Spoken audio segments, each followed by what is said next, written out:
Goedenavond, u kijkt naar een overzicht van het Zeeuwse nieuws van zondag 22 september. Op 21 september 1944 trekt de Duitse bezetter zich terug uit Filipijnen. Maar voor ze vertrekken blazen ze de kerktoren op. Om dat moment te herdenken luiden de kerkklokken precies 75 jaar later. In de kerk werd gisteravond een herdenkingsdienst gehouden met aandacht voor het vieren van de vrijheid, maar ook het herdenken van de slachtoffers. Anna Klaassen,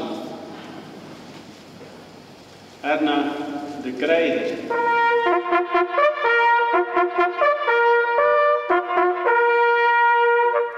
Hopelijk ontstaat er een generatie die zegt nooit meer en ze doen het dan ook nooit meer. Tony van Dixhoorn was in 1944 12 jaar oud. Hij herinnert zich het moment van het opblazen van de kerk nog goed. Ja, het was nogal een dreun hoor. Ontstaat enorm veel stof en troep. Eigenlijk pas konden we het goed zien op het moment dat er ook opgetrokken was. Hè. Tegen het einde van de oorlog kruipt de jongen van Dixhoorn achter het orgel als de vaste organist niet komt opdagen. En hij stopt nooit meer met spelen.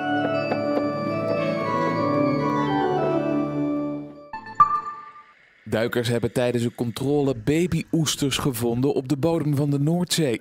Het is onderdeel van een project om de oesterbanken terug te laten komen die daar vroeger in grote getalen aanwezig waren. De 4 babyoesters zijn 5 à 6 centimeter lang en zijn waarschijnlijk al in de zomer van 2018 geboren. Ze zijn nu voor het eerst gezien tijdens een expeditie van Stichting Duik de Noordzee Schoon in de Borkumse Stenen, een natuurgebied zo'n 20 kilometer ten noorden van Schiermonnikoog. Het nieuws werd vanmorgen bekendgemaakt in het Radio 1-programma Vroege Vogels. De vondst van de babyoesters is ook goed nieuws voor Zeeland, want hier wordt ook geprobeerd om de verdwenen oesterbanken weer in Ieren te herstellen. Helden worden ze genoemd. De jongen en het meisje die gisteravond in Tolen hun scooter midden op de weg stilhielden omdat ze jonge kittens zagen zitten. Zonder moeder. Eentje was zelfs al overleden. De politie trof het stel aan en bracht de kittens naar de dierenopvang. En daar zijn ze dankbaar dat de jongeren zijn gestopt. Dat zou je toch niet verwachten van die jonge gasten, dat ze dan stoppen omdat er een kitten op een fietspad zit. Dus dat is een dikke pluim. Ja, een beetje viesjes, hè. Ja, een lekker frutseltje. De jonge katjes zijn vermoedelijk 4 weken oud. Ze waren uitgedroogd, koud en ze hadden honger. Het gebeurt vaak dat jonge kittens ergens worden gedumpt. Dat gebeurt vaak. Ja, ieder jaar hebben we wel zo gemiddeld tussen de 30 tot 50 kittens die we binnenkrijgen. Gelukkig vaak ook met moederpoes erbij. Zodat moeder ook de zorg kan verlenen aan de kittens, maar soms ook niet. Verhoek wil er graag op wijzen dat kittens bij alle Zeeuwse dierenasiels kosteloos kunnen worden binnengebracht, zodat het dumpen van de dieren voorkomen kan worden. Ze zijn net terug uit het land van de reizende zon, Japan. De scholieren van de Pieter Zeeman en Zierikzee mochten op kosten van de Japanse ambassade naar een jaarlijkse bijeenkomst over tsunamis en water. Samen met leerlingen uit 42 andere landen praten ze over de link van hun land met water. Veel leerlingen wisten niet wat dijken waren, dus dat hebben we ook uitgelegd wat die waren. Dus dat vonden ze ook wel gaaf om te horen.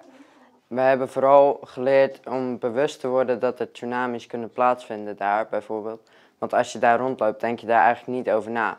En hier in Nederland, de mensen zijn ook niet bewust van het feit dat er een overstroming kan plaatsvinden. En nu vind ik dat ik daar wel bewust van ben. Ze hebben ook nog rondgereisd, van toeristische plekken zoals dit meer Blue Pond tot bezoekjes aan leeftijdsgenoten op middelbare scholen, waar ze warm werden onthaald. Het was heel gaaf om te zien, want dat is zoveel anders dan hier. Je komt daar binnen, je moet gelijk je schoenen uitdoen en je krijgt van die slofjes aan. Alle leerlingen luisteren gewoon naar wat de docent vraagt of zegt. Als ze op moeten gaan staan, staat iedereen gelijk op. Dat is wel eens een beetje anders dan hier, hè? Dat is een beetje anders dan hier, want hier blijft de helft dan zitten of die vraagt zich af waarom dat ze op moeten staan. En ja, dat heeft wel heel veel indruk gemaakt. De korfballers van Top Arnhemuiden spelen in de landelijke ereklasse tegen DVO uit Bennekom. En het begin is goed, want dit is Juriaan Bouwens die Top op een 3-2 voorsprong zet.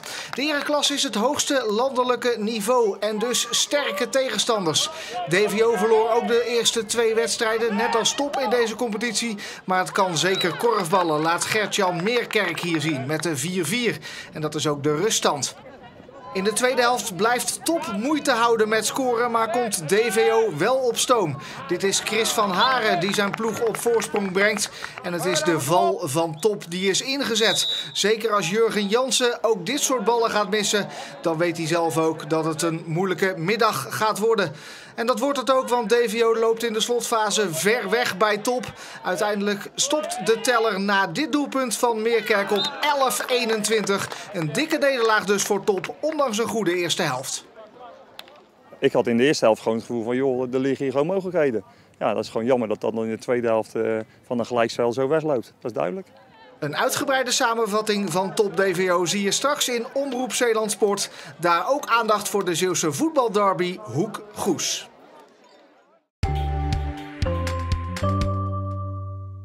Het zou zomaar eens de laatste zomerse dag geweest kunnen zijn vandaag. Met nog 1 keer hoge temperaturen en toch flink wat zonneschijn. Maar we zien een front naderen en daar krijgen we dan vooral vanavond en vannacht mee te maken. Er vallen dan een paar regen- en ook onweersbuien. Tussendoor is het af en toe droog en wel bewolkt. Het koelt niet zo ver af ook meer. Een graad of 14 is het op zijn laagst vannacht. De wind draait van zuidoost naar zuidwest. En dat is ook morgen het geval. Wel is het een overwegend droge dag morgen. Misschien in de vroege ochtend nog een laatste buitje. Maar die trekken dan noordoostwaarts. En dan aan het eind van de dag breekt vooral bij ons de zon nog eventjes door, terwijl het wat grijs kan beginnen. Temperaturen 19 tot maximaal 21 graden morgen. De dagen daarna halen we dat niet meer. Het wordt wat frisser en ook wisselvalliger. Dinsdag en woensdag nat. De herfst is begonnen. En tot zover. Voor het laatste nieuws kunt u natuurlijk ook terecht op onze sites omroepzeeland.nl of onze app. Voor nu nog een fijne avond.